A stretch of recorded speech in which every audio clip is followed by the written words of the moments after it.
Hoje iremos falar sobre as 5 principais frutas que não pode faltar no seu hortifruti. A primeira fruta é o limão. Na família do limão, encontramos o limão siciliano. Ele é mais ácido, usado em doces e licores. Temos também o limão Tahiti, mais doce e menos ácido, ótimo para limonadas. Temos o limão galego, usado para culinária, sucos, molhos e temperos. E o limão cravo, é um fruto redondo, quase disforme. A polpa é de aparência alaranjada, com um suco abundante, muito ácido, saboroso e rico em vitamina C. Na minha opinião, o limão que não pode faltar no seu hortifruti é este aqui, o limão Tahiti. A segunda fruta é a laranja. Na família da laranja, encontramos a laranja pera-rio, que é de uma cor mais amarelada, usadas em sucos e geleias. A pera natal, da casca ligeiramente grossa, com um suco mais intenso. A Hamlin, mais usada na indústria, para o suco concentrado. Aquele suco de caixinha que você costuma comprar no supermercado e tomar na sua casa. Temos também a laranja lima, que é menos ácida, polpa e suculenta, que não é utilizada na indústria. Geralmente aquela laranja que dá para criança recém-nascido. E a laranja Bahia, sem semente, com um alaranjado vivo. Ah, detalhe, a laranja Bahia tem nacional e importada. No caso da importada, se difere, sendo mais doce que o normal devido à sua mutação. E na minha opinião, a laranja que não deve faltar no seu hortifruti é a laranja pera-rio. Docinha, um suco maravilhoso. A terceira fruta que não pode faltar no seu hortifruti é a banana. Na família da banana, temos a banana nanica. Ela é a mais consumida. Ajuda a amenizar as câimbras por ser rica em potássio. Temos também a banana da terra, melhor para pratos fritos ou cozidos. Temos a banana prata, que ela é uma banana mais durável, até 4 dias depois de amadurecer. Uma banana um pouco doce. Temos também a banana figo ou marmelo, uma banana do fruto mais grosso, com a casca mais grossa. E por último, temos a banana maçã, aquela banana ideal para quem tem um pouquinho de diarreia, o intestino tá solto e dá aquela travadinha, sabe? E na minha opinião, o item número 3 que não pode faltar, aonde mesmo? Seu hortifruti. Não ouvi aonde? Seu hortifruti. É a banana nanica. O quarto item é o mamão. Na família do mamão, encontramos o mamão formosa, rica em nutrientes. É o mamão papaya, rico em vitaminas e minerais. E na minha opinião, a quarta fruta que não pode, escreve aí, não pode faltar aonde? No seu hortifruti, é o mamão papaya. E a quinta fruta é a maçã. Na família das maçãs, encontramos a maçã gala, que é rica em açúcares, a maçã argentina, de um sabor doce e de fácil digestão, a maçã verde, rica em clorofila e ideal para pratos salgados. E a maçã Fuji, que é da polpa mais suculentada, indicada para doces. E na minha opinião, a quinta fruta que não pode faltar, a maçã gala. Hoje iremos falar sobre verdura. Quais são e as que mais vende? Você sabe o que são verduras hidropônicas? Quando uma criança curiosa pergunta de onde vêm as verduras, a resposta automática é que são plantadas na terra, né? Nem sempre. As hidropônicas são plantadas na água, que apresenta várias vantagens, sendo crescimento rápido, maior produtividade, aumento da proteção contra doenças e economia de água de até 70% em relação à agricultura tradicional, aquela que nós já conhecemos, que é plantada diretamente na terra. Vamos começar falando dele, o que está na mesa de todos, o alface. Tendo ele vários tipos, começando o crespa, a rainha da salada, rica em ferro, fósforo e cálcio, e vitaminas A, B e C. O alface lisa, o preferido dos brasileiros, textura macia, dissolve-se na boca. O alface americana, crocante, usado em fast food, de um sabor refrescante. E o alface mimosa, folhas onduladas, nasce em qualquer tipo de solo. Segundo item, o almeirão, pão de açúcar ou amargo. Ele é de folha larga, ótimo antioxidante, diurético, laxativo. Aquela soltada que já falamos, né? O terceiro item, a rúcula, previne inflamações no intestino, rica em vitamina A e C, facilita a digestão e aumenta a imunidade. O quarto item, a couve, acelera o emagrecimento, controla a pressão alta, elimina as toxinas do corpo e alivia enxaquecas. O quinto e último item, o cheiro verde, melhora a memória, é de um aroma refrescante para pratos quentes e frios. E pessoal, recapitulando, as 5 principais verduras que não pode faltar no seu hortifruti são alfaces, rúcula, almeirão, couve e o cheiro verde. Ah, e detalhe pessoal, o cheiro verde é a salsinha e a cebolinha junto. Em algumas regiões vende-se separado. E vai uma dica. A couve, no inverno, ela tem maior procura. De preferência, já venda picada, pronta para o consumo. Hoje vamos falar dos legumes, os 5 mais vendidos e importantes. O primeiro item, a batata inglesa, rica em carboidratos, muito utilizada em saladas e facilita a digestão. O segundo item, a cebola, base de qualquer refogado e não pode faltar. Diminui o colesterol e reduz os riscos de diabetes. O terceiro item, a cenoura, rica em fibras que contribui para a saúde do coração. O quarto item, o pimentão, disponível em diversas cores, verde, vermelho, amarelo. Eles podem ser consumidos cru ou cozido. Colabora com o controle do colesterol, repõe o ferro do metabolismo e mantém a saúde dos ossos. O quinto item, a abobrinha, podendo ser a abobrinha menina ou a caipira. Versátil e saborosa, rica em antioxidantes e combate inflamações. Pessoal, recapitulando um pouquinho a semana. As 5 principais frutas que não deve faltar aonde mesmo? Seu hortifruti. A maçã, a banana, a laranja, o mamão e o limão. As 5 verduras que não devem faltar: alface, rúcula, almeirão, couve e o cheiro verde. E os 5 legumes que não devem faltar no seu é a batata, a cebola, a cenoura, o pimentão e a abobrinha. Mas peraí, falamos das 5 frutas, das 5 verduras e dos 5 legumes. Mas não está faltando algo aí não? O campeão de vendas? O bam do hortifruti? Será que ele é uma fruta? Um legumes? Ou uma verdura? O que será que é? O que é? É o tomate. E aproveitando, vamos falar um pouquinho dele.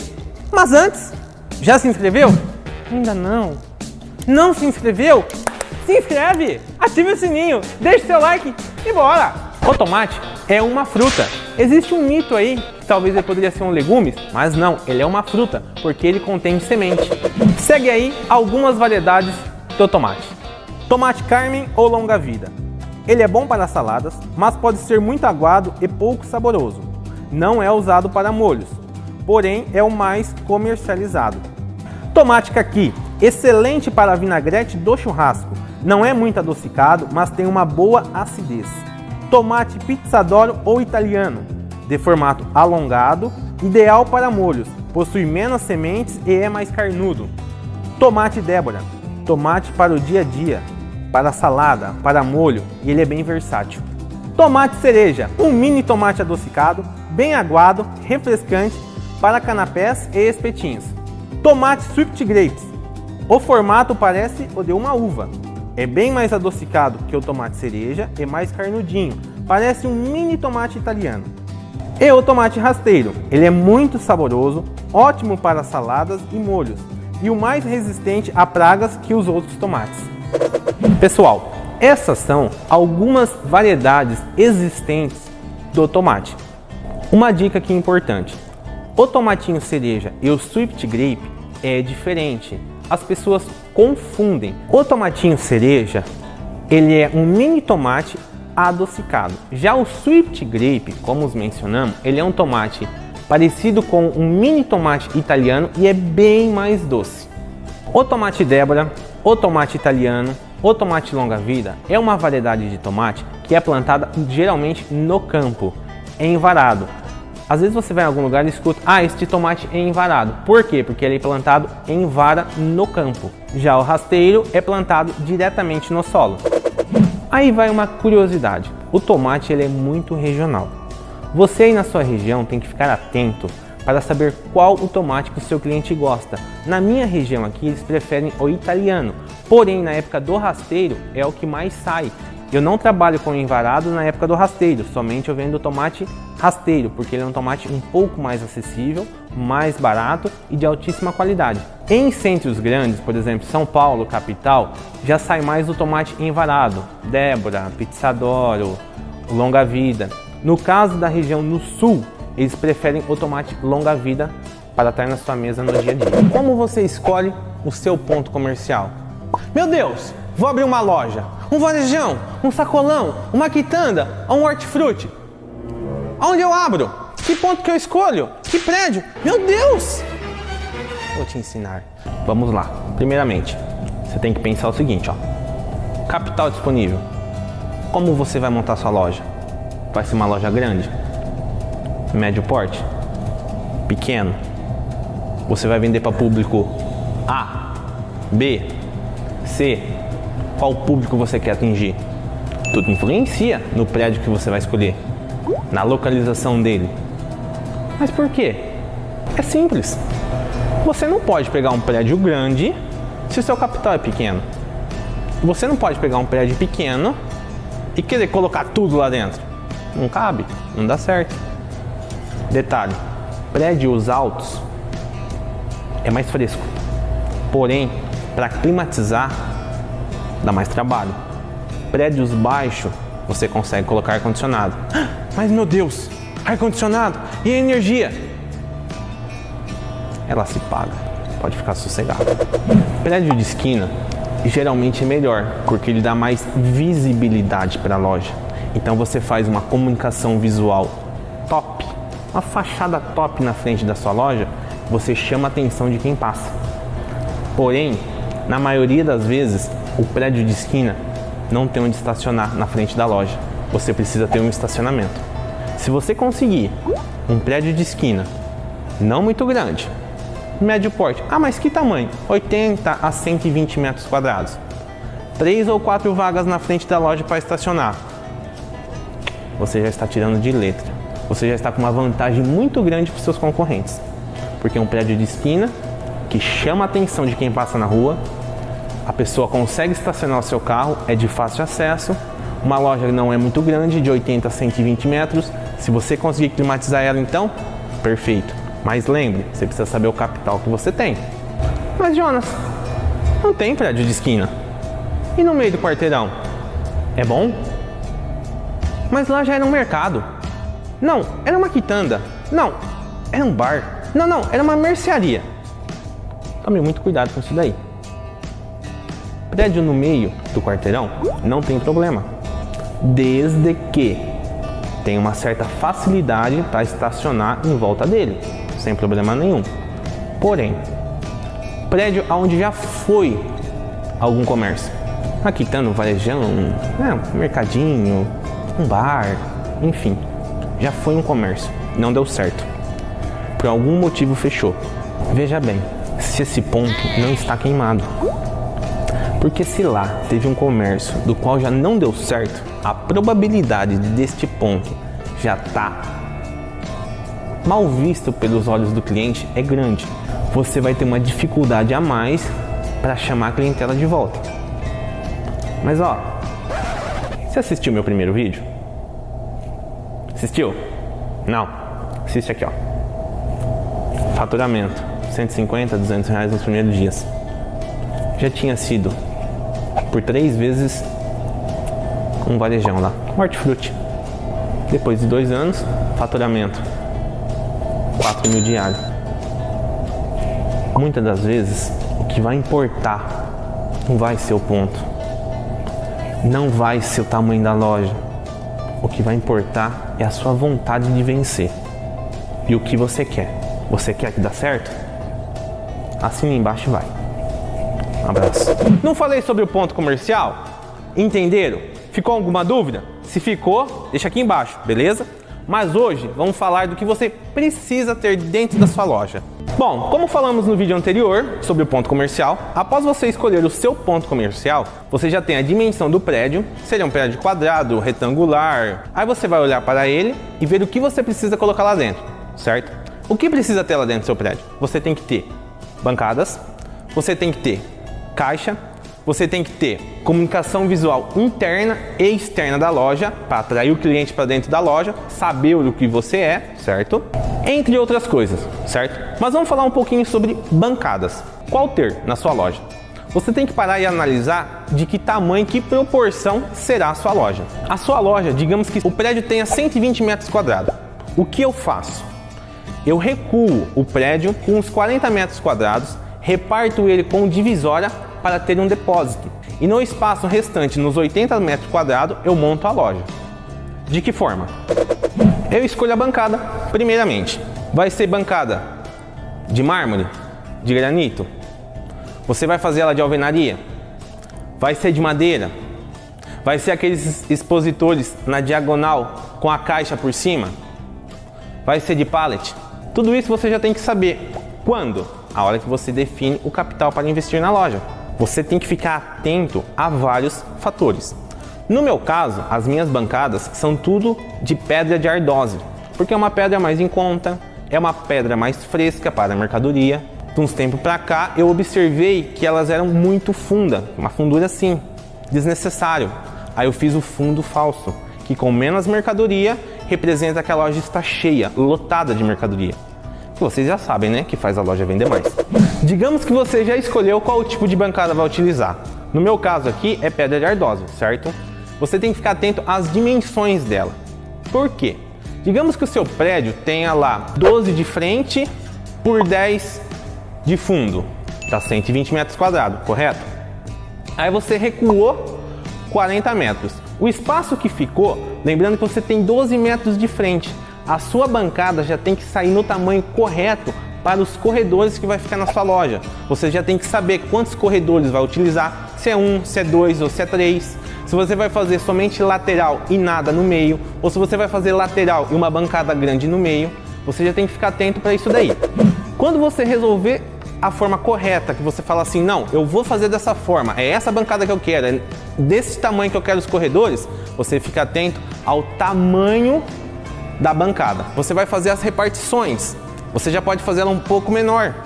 Por quê? Por exemplo, para você colocar uma caixa de cenoura na banca, você não precisa de uma bancada maior, de uma boca na sua banca que você fez, maior do que 40 por 60. No meu caso, quando eu fiz pela primeira vez, eu errei. Eu fiz 50 por 70. Eu percebi que ficou muito grande e é 2 caixas de cenoura quase, não havia necessidade, porque eu não conseguia fazer a rotatividade da mercadoria. Então fique muito atento a isso daí. Lembrando que se você tem um capital pequeno, não vá para bancadas de madeira, nem de ferro, nem de granito, nem de ardósia, porque não é algo tão acessível financeiramente. Procure, pesquise na internet. Se quiser também, deixa aqui nos comentários que eu faço um vídeo ensinando como fazer uma bancada de pallet. É barato, fica maravilhoso, fica aconchegante, agradável e o custo é baixíssimo. Outra dica muito importante sobre bancada: cuidado com a inclinação. Por quê? Imagina que se a bancada está numa diagonal com um ângulo mais ou menos assim voltado, digamos lá um ângulo de 45 graus, uma inclinação nesse ângulo aí. A mercadoria, quando você coloca na banca, a probabilidade dela é rolar para a frente, para o cliente. E ela pode vir a cair no chão. Procure colocar um ângulo bem pequeno, uma caída, um ângulo de 10 graus já é o suficiente só para dar uma leve caída na banca, para ficar uma apresentação um pouco melhor. Se fizer um ângulo muito agressivo, muito forte, a mercadoria não para em cima da banca, ela rola e cai no chão. E aí você vai ter perda na mercadoria. Outro detalhe: você também pode comprar uma bancada usada, não tem problema nenhum. Você pode comprar uma bancada de madeira usada, que é mais em conta. Você lixa, pinta, reforma. Lembra, você precisa ver o seu capital disponível, ver certinho o que você quer fazer, o que você quer montar. Uma loja pequenininha, uma loja média, uma loja grande. Fazer a conta de quanto vai ficar toda essa estrutura e ver se o seu capital compete com isso. Nunca, ouça bem, nunca abre uma loja devendo. A probabilidade de você falir é grande. Na primeira crise que vem, no primeiro mês que dá um problema, no primeiro mês de frio, você já não passa. O que mais você precisa para a sua loja? Você tem que ficar atento também que na sua loja você vai precisar de carrinho e cestinha, certo? Porém, aqui vai uma dica. Não compre muito carrinho, porque no nosso universo de hortifruti, a compra não é tão grande.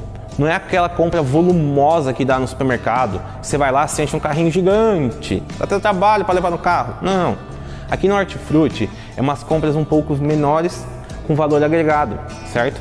Então, procure ter mais cestinhas. Por exemplo, assim, você compra 5 carrinhos e 20 cestinhas. É o suficiente, não precisa mais, porque o preço de um carrinho, que hoje está aproximadamente de 450 a 600 reais, dependendo do carrinho, você compra quase as 20 cestinhas. Muitas das vezes eu me deparo com algumas situações de entrar em algumas lojas, alguns hortifrutis pequenos, do qual a pessoa começou faz 2 meses, 3, 1 ano e meio, e ela não tem muito noção do que está fazendo. Porque eu entro na loja, a primeira coisa que eu vejo é uma geladeira expositora gigante de 3 portas. Aquela geladeira lá hoje custa uns 10 mil reais. A pessoa enche de Danone, põe algum sorvetinho lá, coloca refrigerante, mais alguma coisa. Pro hortifruti não dá certo isso daí. Se você está abrindo uma loja de uma forma mais econômica, com um pouco menos de recurso, então no seu caso esse item não serve, tá?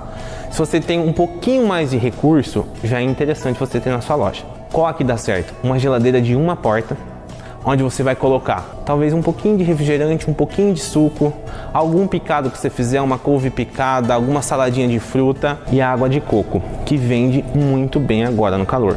O porquê eu falo de você ter essa geladeira de uma porta somente? Você pode comprar ela, pesquisar aí, você vai comprar uma geladeira nova dessa na faixa de 5 mil, 6, 6,5, dependendo da marca. Você pode comprar às vezes até em 12 parcelas, mas eu não aconselho. Lembra, comprar e pagar à vista. Ou você pode comprar uma usada, pesquisar na internet. Existem pessoas que vendem geladeiras usadas, que nem um carro usado. Você vai lá na concessionária, tem um carro novo e tem um seminovo. Revisionado, é a mesma coisa a geladeira. Tem a nova e tem a seminova revisada. Aí o que você faz? Você compra uma geladeira dessa, vai pagar lá na casa de 2.000, 2.500 reais e plota ela de verde, azul, amarelo, vermelho, uma cor que combine com sua loja. Vai ficar show, um espetáculo. Vou falar para vocês um pouquinho sobre armazenamento. Toda semana eu busco mercadoria no CEAGESP. Vou lá na segunda e na quinta. Carrego meu caminhão e venho embora. Mas se a mercadoria não estraga, não tenho perca com essa mercadoria, o que eu faço com essa mercadoria? Vendo tudo num dia? Não. Eu armazeno elas em câmara fria. Vou explicar um pouquinho para vocês como eu faço. Produtos mais sensíveis ao calor, como tomate, pimentão, cenoura, uva, mamão, praticamente todas as frutas, eu as deixo na câmara fria. Já produtos comuns, como cebola, batata, alho, um melão, um abacaxi, eu deixo armazenado em um depósito. Hoje eu possuo 2 câmaras frias, uma maior e outra um pouco menor. Na minha câmara fria maior, a temperatura dela, eu deixo ela de 8 graus a 12. Então ela liga com 12, traz a temperatura até 8 graus e desliga. A temperatura volta a subir até 12 e ela liga novamente. Nesta câmara fria, eu procuro armazenar as frutas, porque ela é uma câmara fria de uma temperatura um pouco mais baixa. Na minha segunda câmara fria, eu deixo a temperatura dela de 16 a 19, onde eu armazeno a parte de legumes lá dentro dela. Pessoal, vai uma dica muito importante. Tudo você pode armazenar numa câmara fria. O que vai depender é a temperatura. Analisa, veja o que acontece com a fruta, com a verdura, com os legumes, que aspecto fica. E você define a temperatura que você quer deixar. Mas pessoal, uma dica muito importante. Principalmente legumes, a cenoura. Você não pode deixar ela diretamente de frente com o vento. A cenoura tem que estar dentro da câmara fria, dentro de uma caixa de papelão ou numa caixa plástica com um papel em volta dela. Porque o vento frio da câmara fria vai fazer ela queimar. Pessoal, outro detalhe muito importante. Algumas frutas, maçã, banana, elas soltam um gás natural delas de maturação. O que está em volta, elas aceleram o amadurecimento. Por exemplo, se você colocar uma pera verde do lado de uma banana ou de uma maçã, o gás que a banana e a maçã solta, que é o natural dela, vai forçar o amadurecimento da pera. Só para vocês terem ideia, um dia eu deixei brócolis do lado da maçã. Amarelou tudo. Possuo também 2 ambientes menores, tamanho de um quarto, um cômodo pequeno, do qual é feito com PVC, aquelas divisórias, e forrado, aonde eu coloco um ar-condicionado. A temperatura ali dentro eu consigo manter em torno de 20, 21, às vezes 22 graus. No dia muito quente, chega a 23, 24. Porém, no dia que está muito quente, aqui na minha região é muito quente, chega a dar 40, 42 graus lá fora, 38, lá dentro desta pequena câmara, digamos assim, vai estar 23, 24, aonde ela auxilia muito a mercadoria não apodrecer. Ela retarda o apodrecimento da mercadoria. Você alugou o prédio de 120 metros quadrados, pode ser um pouquinho mais, um pouquinho menos, reduziu ele, dividiu ele com divisória, já se preocupou com banca, já está preocupado com os carrinhos, cestinha, já viu o preço de geladeira, tá vendo o orçamento, meu dinheiro vai dar, não vai. Mas tem a pintura, né? Por quê? Você tem que observar como está a sua loja por dentro. Sabe como eu pinto a minha loja por dentro? Eu pinto tudo ela inteirinha de tinta a óleo. Sabe por quê? Dura mais, é fácil para eu limpar a parede caso suja e fica agradável aos olhos do cliente. Porque ela brilha. Você coloca uma iluminação top no seu prédio, no prédio que você alugou, a parede brilha, traz um aspecto para o cliente de algo limpo, mais higiênico. Então fique atento a esse detalhe, a pintura interna da loja. Depois, observe o piso. O piso está novo? O piso está bom? No meu caso, já teve situações de eu entrar no prédio e o piso está acabado. Eu vou trocar o piso de um prédio que não é meu? Não dá, né? O que eu faço? Eu pinto o piso. Eu compro uma tinta chamada Epox e pinto o piso. Se vocês quiserem saber mais, deixa aqui no comentário como que funciona essa pintura do piso, que eu ensino vocês. E não se esqueça da pintura externa, tá? Lembra, o cliente passa na frente da loja, tem que chamar a atenção para ele entrar na loja, tá bom? Lembre disso. Outro item interessante de você ter dentro da sua loja é uma comunicação visual. O que é isso? Então nós já falamos sobre a pintura, né? A gente deu exemplo, eu gosto de pintar com tinta a óleo. Eu costumo mesclar a cor, por exemplo, assim, eu coloco um tom verde em cima até na metade do prédio, depois eu coloco outra cor, um tom mais claro, um beijinho, um branco gelo. E eu coloco um painel interno na loja, para ficar mais agradável para o cliente. Coloco umas fotos de frutas, verduras, legumes, fotos de roça, de pessoas felizes comprando mercadoria. É atrativo para o cliente. Então fique meio atento a isso daí. Porém, a comunicação visual é um item um pouco caro. Um pouco não, é um item que praticamente vai te custar 20% do teu orçamento fácil, de repente fica até 30%. Mas ele faz toda a diferença na loja. Só que você vai fazer de acordo com o seu capital, ok? Quando eu comecei, era totalmente diferente do que é hoje. Aí eu fui evoluindo com o tempo e você vai fazer da mesma forma. Na fachada externa da loja, você pode fazer uma fachada de letra caixa, você pode fazer uma fachada colocando um toldo, você pode colocar lousa na frente para poder escrever oferta, você pode colocar algum adesivo, você pode colocar vasos de flores, fica agradável aos olhos do cliente, algo aconchegante, acolhedor, que chama a atenção de quem passa na rua para entrar no seu estabelecimento e ver o que você tem lá dentro para vender. Isto não é garantia de venda, mas é garantia de chamar a atenção do cliente para dentro da sua loja. Aí eu te pergunto, por que você vai num lugar? Porque lá é bom? Mas como é que você sabe que você é bom? Porque alguém falou? E esse alguém que foi lá? Foi por quê? Porque passou lá e viu algo atrativo para entrar? Então, a comunicação visual interna e principalmente a externa da sua loja é muito importante, mas a comunicação interna e externa é cara, ok? Se você tiver capital para fazer isso, é interessantíssimo. Lembrando, a pintura da loja e a comunicação caminham junto, ok?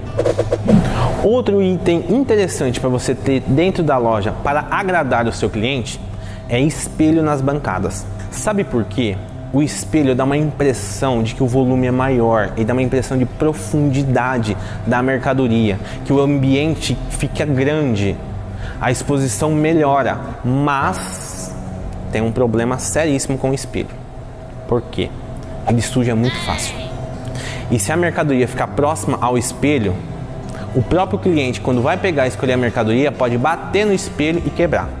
No meu caso aqui, eu já troquei uns 10 da minha loja. E dá muito trabalho limpar. Tem que limpar todo santo dia. Porém, aos olhos do cliente, fica agradável, atrativo e aconchegante. E não é caro. Outro item que você tem que ficar atento. Então, digamos que a tua loja está bonitinha, pronta, montada. O cliente chega na sua loja, pega o carrinho, vai fazer uma compra. Onde ele vai pôr a mercadoria? Diretamente no carrinho? Não. Você tem que ter uma embalagem para ele estar colocando a mercadoria. Mas tome cuidado. Essa embalagem ela é cara. Então, veja de que forma que você vai trabalhar. Se você vai trabalhar com uma bacia para o cliente pôr na bacia e pôr no carrinho, ou colocar direto no carrinho, passar no caixa e colocar em sacola, ou você deixar a sacola já direto na sua banca. No meu caso, eu uso umas bobinas que o cliente destaca, coloca a mercadoria dentro, passa no caixa, coloca dentro de outra sacola e vai para sua casa. Mas o custo disso tá me judiando um pouco. Vou te falar o item, para mim, não é o principal, porém, é um dos. Ele que vai te mostrar todo o seu resultado. O seu caixa. Mas como assim? Tá, deixa eu te explicar o que acontece no caixa. Você já foi no supermercado, né? Mercadinho, no hipermercado. Chega lá, registra produto por produto, passa. A moça fala, mais alguma coisa, senhor? Não, muito obrigado. É cartão, é dinheiro. Dinheiro, você paga bonitinho, pega suas compras, se embora, correto? O caixa é onde vai registrar o seu resultado. Então você fez todo o seu trabalho. Você montou aquela loja linda, você comprou aquela bancada maravilhosa, colocou espelho, pintou o chão, pintou as paredes, colocou uma comunicação visual interna e externa top. E no caixa, que é onde vai dar o seu resultado, você fez da forma errada. Mas eu vou te ensinar a forma certa. De que forma que tem que ser o seu caixa? Vamos lá. O que você precisa ter num caixa? O seu caixa pode ser igualzinho de supermercado, certo? Mas, na minha opinião, para o hortifruti, você faz uma bancada, tá? Um pouco maior que um caixa, certo?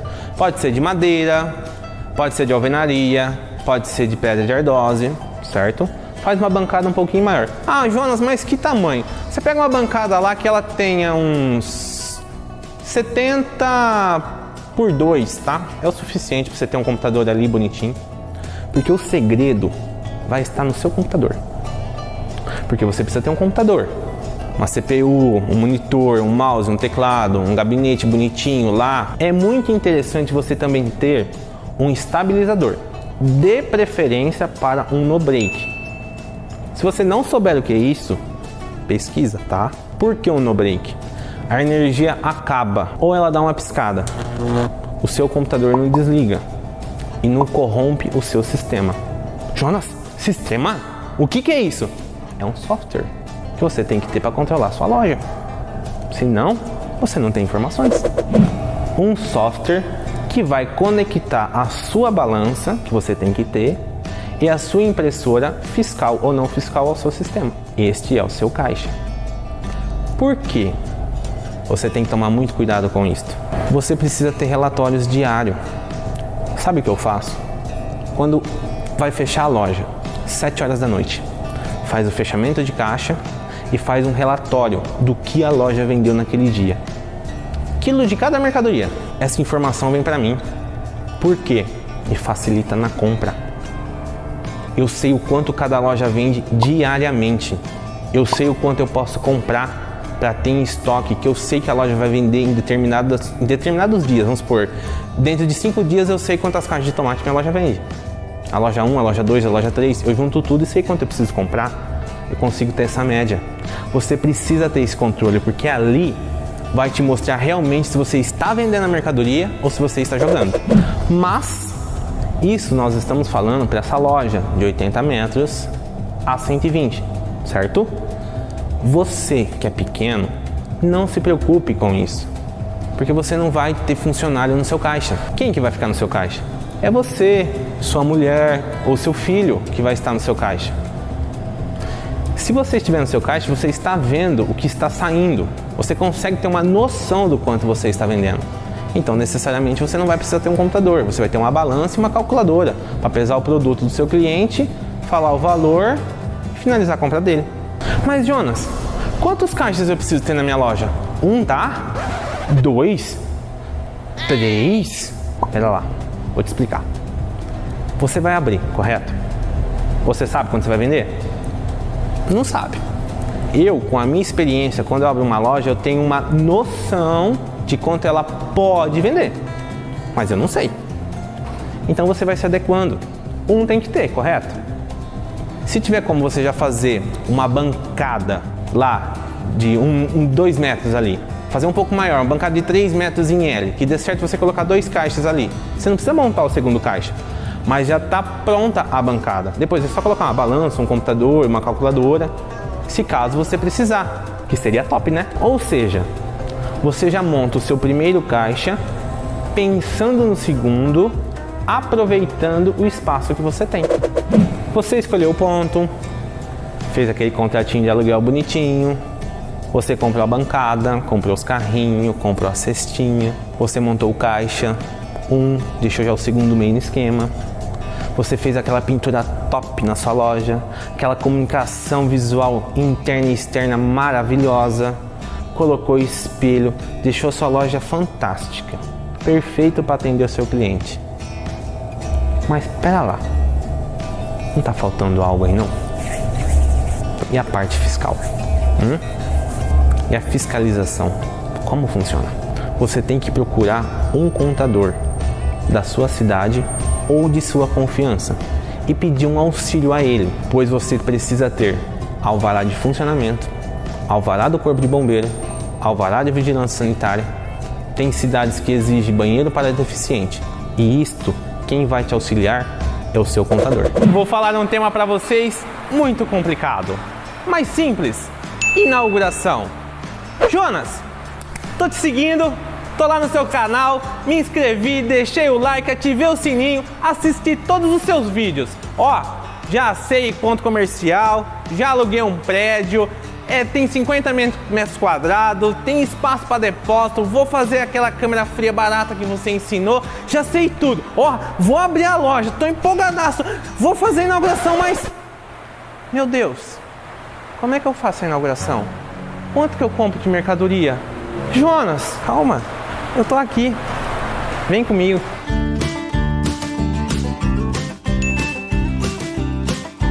Chegou o grande dia, o dia da inauguração do seu hortifruti. Um varejão, um sacolão, uma quitanda, um hortifruti.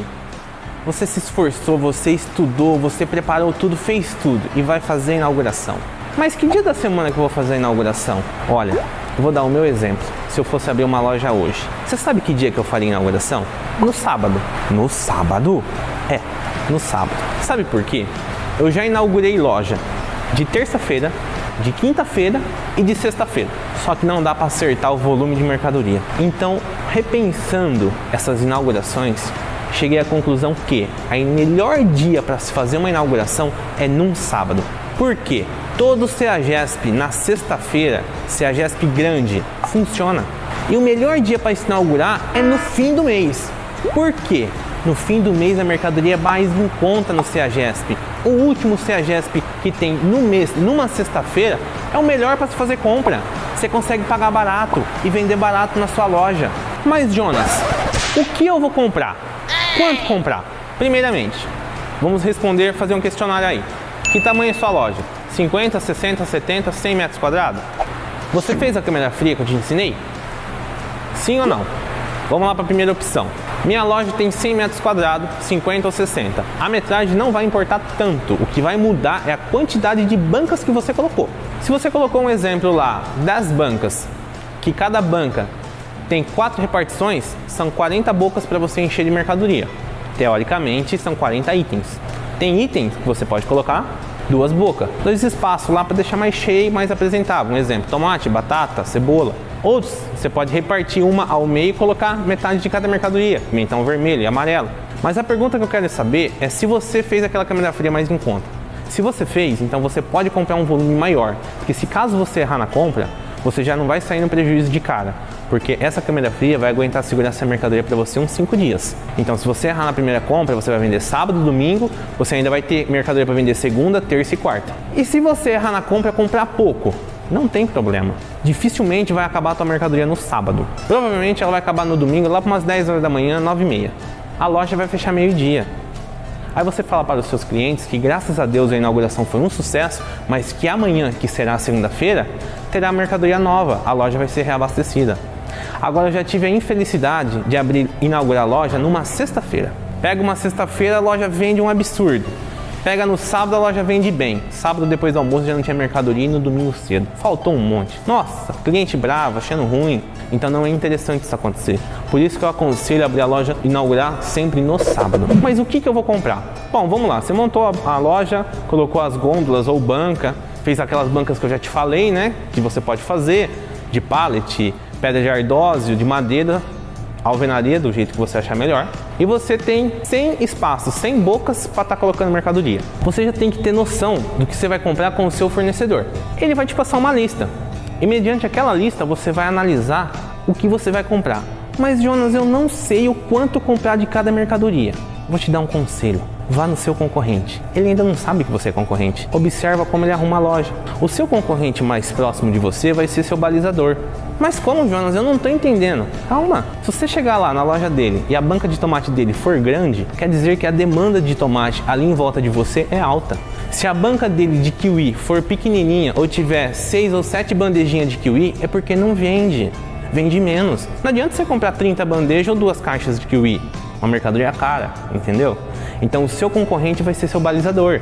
Você não vai acertar 100%, mas todas essas dicas que eu estou lhe dando é para você não abrir de cara e se complicar, levar um prejuízo aí de cara. Por exemplo, se você vai colocar uma mercadoria na oferta, digamos assim que, eu fui lá no CEAGESP, no último CEAGESP do mês, numa sexta-feira, coincidiu, vou inaugurar a loja no sábado. Vou colocar tomate barato. Ok, que preço que o seu concorrente está vendendo tomate? Meu concorrente está vendendo tomate a R$4. Eu paguei R$2,50, vou usar aquela estratégia que você falou, vou vender a R$2,49.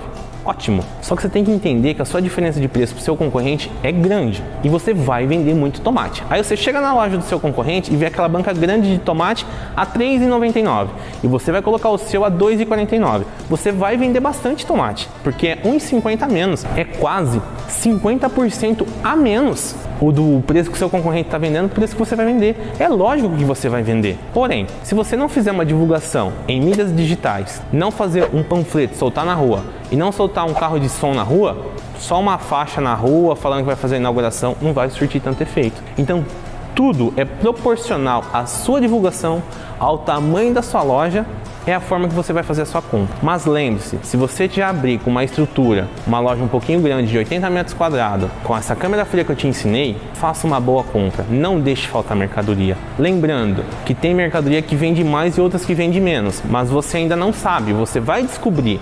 O seu balizador é o seu concorrente.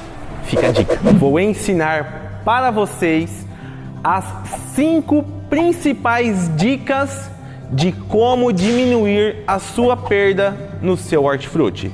Mas antes, o assunto agora é sério.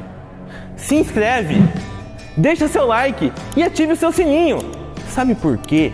Para você receber as notificações em primeira mão. Do jeito que o vídeo sai, já notifica no seu celular e você já sai na frente do seu concorrente. E a primeira dica de como você diminuir a sua perda no seu hortifruti é você fazer aquela câmara fria de baixo custo. Aquela com ar-condicionado que eu já ensinei aqui no meu canal. É um dos primeiros passos para você diminuir a sua perda. Tem gente que está com muita dúvida de como que faz ela.